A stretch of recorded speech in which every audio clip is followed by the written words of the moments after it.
لو قلت لك اكتب لي رقم واحد بالعربي هتكتبه كده، ولو قلت لك اكتب لي رقم 7 بالإنجليزي هتكتبه كده. تسمح لي أقول لك بقى إن اللي أنت كاتبه دوت غلط، لأن دوت مش عربي ولا دوت إنجليزي، وإنما دوت هو اللي عربي، وده ولا عربي ولا حتى إنجليزي، وإنما هندي. آه والله زي ما بقول لك كده. طب إزاي بقى إحنا بنكتب الهندي عربي والعربي إنجليزي؟ إيه يا عم اللخبطة دي؟ مش ناقصة لبخ في الكلام يا عم الحاج. أنا محمد سعيد وأهلا بيكم في حلقة جديدة من تريكتولوجي، وخلونا ندخل في الموضوع على طول ونحكي لكم حكاية أصل الأرقام.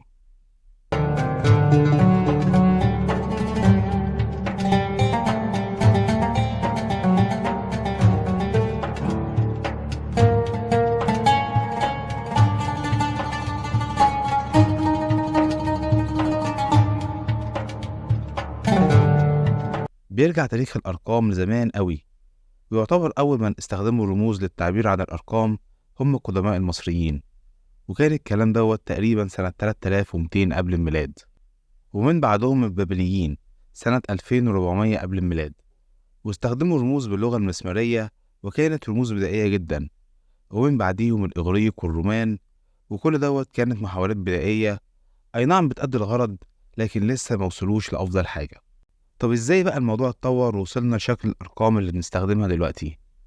الموضوع بيرجع لسنة 154 هجريا 771 ميلاديا، وبالتحديد في عصر الخليفة العباسي أبو جعفر المنصور، لما جاله عالم فلك من بلاد الهند أهداه كتاب في الفلك والرياضيات اسمه سيدهانتا لمؤلفه برهما جوبتا، وأمر الخليفة أبو جعفر المنصور بترجمة الكتاب للعربية، واللي كان فيه الأرقام واخدة الشكل دوت، مع الأخذ في الاعتبار إن ما كانش فيهم شكل للرقم صفر. وفضل معمول بالأرقام دي في العالم العربي والإسلامي إلى إن جاء العالم محمد بن موسى الخوارزمي في عهد الخليفة المأمون سنة 825 ميلاديا، وصمم أشكال للأرقام محدش عرفها قبل كده، وهي اعتمادا على عدد الزوايا. يعني مثلا الرقم واحد عدد الزوايا فيه واحدة بس، ورقم 2 زاويتين، وهكذا لحد الرقم 9 اللي كان شكله أول ما طلع كده، ولو عديت الزوايا هتلاقيها فعلا 9. وأضاف عليهم اختراع عبقري وهو الرقم صفر بالشكل دوت، بصفر زوايا.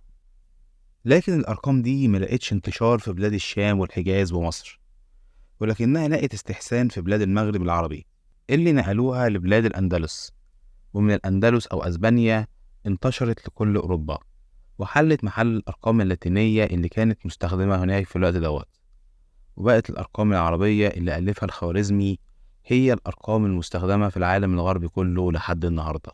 وبس كده يا سيدي، دي كانت حكاية الأرقام. أتمنى تكون الحلقة عجبتكم، وما تنسوش بقى اللايك والسبسكرايب لو أول مرة تشرفونا في القناة، وتفعيل زر الجرس عشان يوصلكم كل جديد من فيديوهاتنا. ومع السلامة وشكرا.